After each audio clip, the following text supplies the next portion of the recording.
What's good, everyone? I wanted to talk a little bit about Dragon Ball FighterZ because the game recently got a rollback update, and I've been really enjoying playing the game. I want to start integrating some Dragon Ball content into the channel. So this is the first stab at that. I'm going to try to show you all of the things that I know about this game so far. Certainly not an expert by any means. I kind of skimmed over it when it first came out because it was a delay-based game. I say I skimmed over it. I've got about 100 hours played, somewhere in there. But now that it's got rollback, and because 2XKO has kind of been announced, we have like a loose release date for 2025 and some playtests coming up later this year. I'm just craving playing like a really fast-paced, team-based fighting game again, and I want to share all of that with you. So without any further ado, let's talk a little bit about it. Before we get started though, I wanted to address, on Twitter I've seen a bunch of people posting bugs and whatnot of the game and saying that it's like a broken, unplayable mess. I think there's some like unintentional misinformation going around. I'm not calling anybody out, but my experience playing the game has been totally fine, near flawless.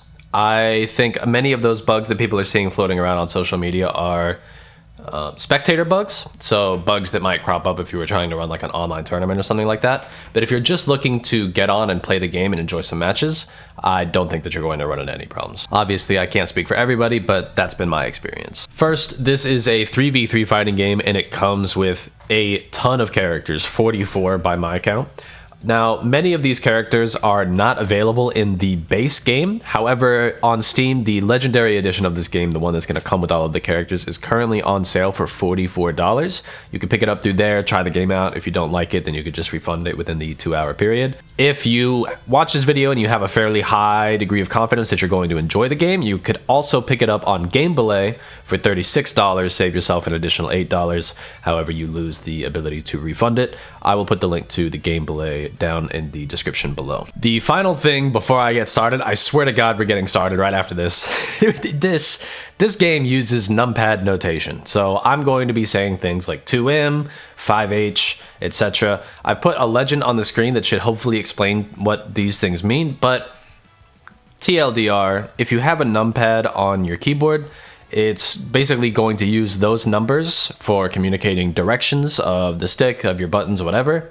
And then the L, the M, the H, the S, those types of things, those are just referring to the buttons that you push. So 5M is saying, keep the stick in neutral and then push M. 2H is saying push the stick down and then push H. 6M is saying push forward and then push M, etc. All right, kicking things off. Dragon Ball is a 4-button game. It has a light, medium, and heavy across the top if you're using an arcade stick. And it's also got a special button, which is usually reserved for projectiles and things like that.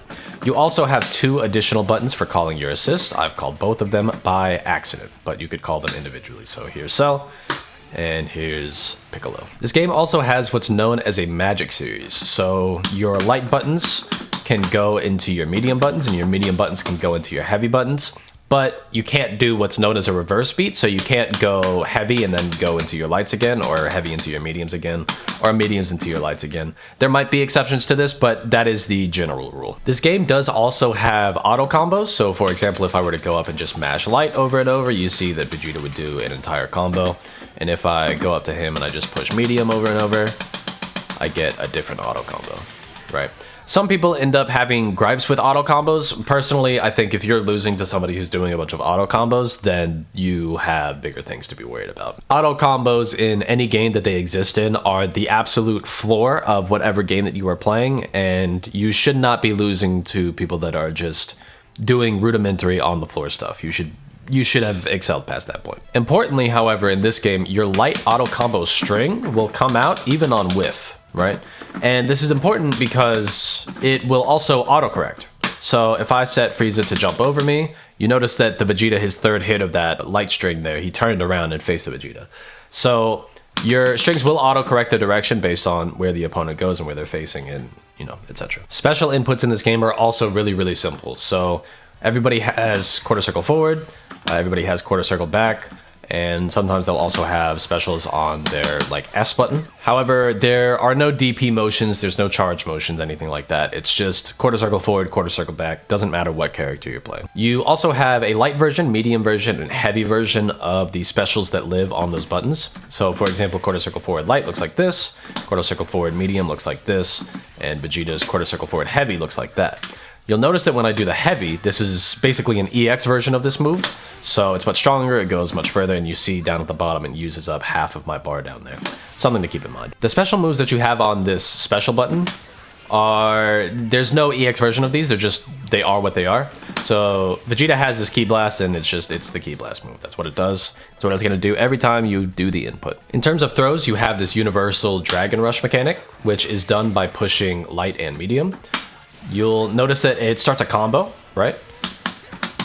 So you're able to do something like that, just something really simple and rudimentary. The way that you tech this is by pushing any attack button within the 9-frame tech window. So the window is 4 frames before it makes contact with you and 4 frames after it makes contact with you. For 9 total frames, there is the 1 frame that it does make contact with you right in the middle of those. You also have this super dash mechanic, which is like a full screen homing dash that will go and make contact with the opponent.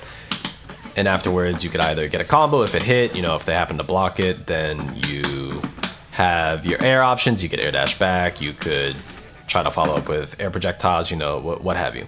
Some people refer to this as a neutral skip. At least I remember that being part of the conversation early on, especially because if I were to do something like this, like Ki Blast, you notice that he's able to super dash right through those, right? However, I don't think of this as a neutral skip mechanic, mostly because there are so many ways that you can beat it on reaction. So if I see that he's doing a super dash, one example is I could just do 2H and I could beat it cleanly, and that is a universal option that everybody will have. 2H will not get hit by aerial attacks, and the super dash is one of them. Also in the example that I just showed, Ki Blast can be super dash through. Beams cannot be super dash thrown. And even, this example where Vegeta's doing this, if I set the Frieza to do this again, if I'm doing this, Vegeta is able to cancel those Ki Blasts by doing a DP. So even in that specific instance, there's still counterplay and ways through it. And even if I didn't have that option, maybe I could call Cell, and then he's got a beam, so he's able to cover me from super dashing and stuff like that. There's tons and tons of counterplay to super dashes, so, I don't want you to think like, I'm just going to super dash and then I'll get my game started, and then, it's party time, right? Not quite so simple. You also have this vanish mechanic where you teleport behind the opponent and kick them in the back of the head. This is closer to a neutral skip, right? Hard to interact with this, but there is still counterplay. I'm just, I'm making a joke. But you notice that it uses an entire bar. It knocks the opponent away on hit. But if we were to do this in the middle of a combo, and this isn't going to be optimal, but just work with me here, you notice that we get a wall bounce now, and we're able to continue the combo. So no wall bounce if you're just using it in neutral. If you are using it in the middle of a combo, it becomes one of your combo extending tools. You can only do this once, by the way. So if I do this again, and then up here I try to vanish again. Sorry, bear with me. Jesus.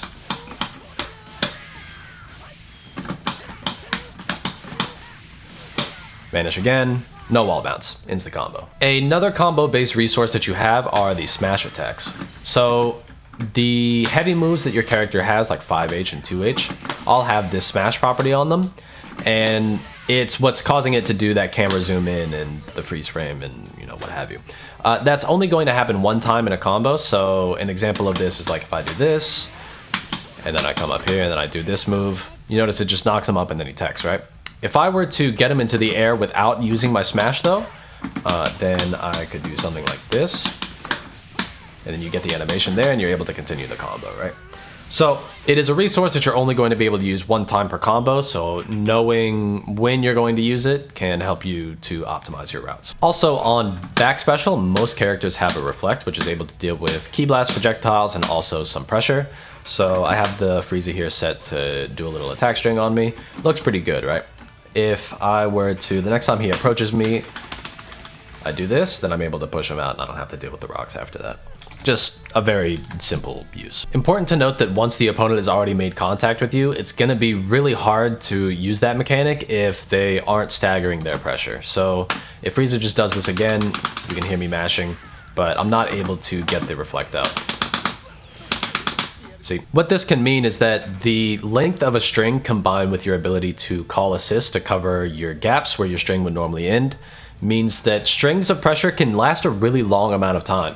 One of the ways that you could try to deal with this is with a guard cancel. So if I have a little bit of meter, I'm able to just immediately tag in one of my homies, gets him off of me. It is important that you time this properly. So if I do it after the second hit, you see that Frieza the part of the string that he's in happens to have an anti-air property, so he was able to deal with the tag in, because it's effectively just the same as a super dash, right? But if you time it right, you have a good opportunity then. It can be a good way to sort of reset pressure, get them off of you, and go back to playing neutral. So in terms of doing pressure and trying to open your opponent up, usually it has to do with the way that you are layering your assist to try to cover you. So a very basic option is like, I do 5 LL into 5M, and then after 5M, I have the option of either doing 2M, which is a low, or I could go into 6M, which is the overhead.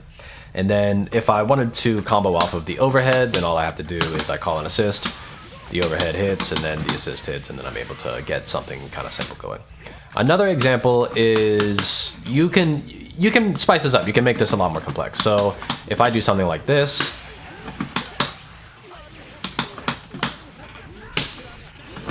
right, you're able to get really tricky with the ways that you're doing left, right, high, low style mix-ups, right? I also think when people see this game, they get really overwhelmed by the length of combos, but I don't think that the combos are super, super intricate. Maybe my perspective's skewed, but whenever I play, like I said, I've only got 100 hours, so I do really rudimentary stuff. I do stuff like this, boop, here, boop, boop, boop, boop, boop, boop, boop, boop, boop, boop, into this, vanish, do the dragon thing, go and meet him, and then I throw out an assist and I try to get my mix going, right? The nature of these tag games is that because you are able to move independently of some of the active stuff that you're able to put on the screen, you never want to try and take a fair fight if you can help it. You usually want to, of course, you have to play neutral, you have to earn that first hit and what have you. But after you get that first hit, you want to try to put the opponent into some kind of situation that will lead to your next hit, and that is not fair for them. Assists are incredibly valuable in this game, and so the longer the game goes on and the less and less characters that you have access to, the scarier it can get. And that's why they have this sparking mechanic in the game. So if you push all 4 buttons, you'll activate sparking. This activation also knocks the opponent away, so it can be good to use in a defensive situation so long as you are actually close enough to knock them away. Otherwise, you know, if they're like out there, they could just hit you for doing this. And what sparking does is it increases your damage. It gives you some health regeneration, I believe. Especially if, like, you notice as I do this, will it show it?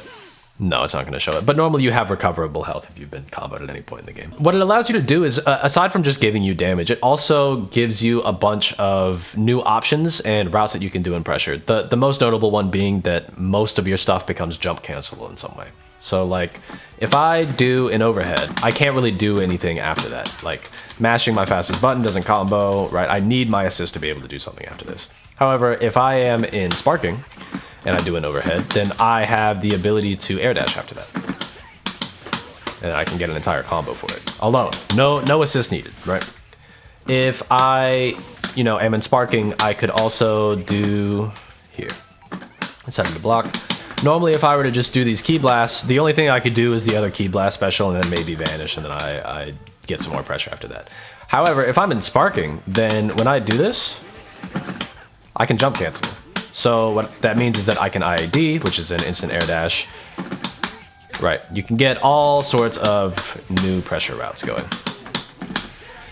Also worth noting that this is a combo extension tool. So, you know, if you get a hit, something like this, right? You do this, you should be able to combo off of that. That was a bad example, but there's a ton of untech time after that. So if you were to do something here,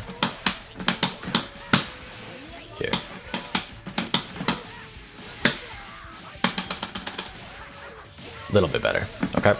Something like that. So sparking is a god tool. It makes your offensive pressure better. It's a defensive tool to get people off of you. It is your comeback mechanic. It lasts longer and is more potent the less characters that you have on your team. So I recommend holding it until you only have 1 character left, and you only get to use it once per game. So once you've used it, you don't have the ability to use it anymore. So when you use it is very key and pivotal for being able to close out games or to re-enter games that you are currently losing. In terms of supers, every character has at least 1 level 1 and at least 1 level 3.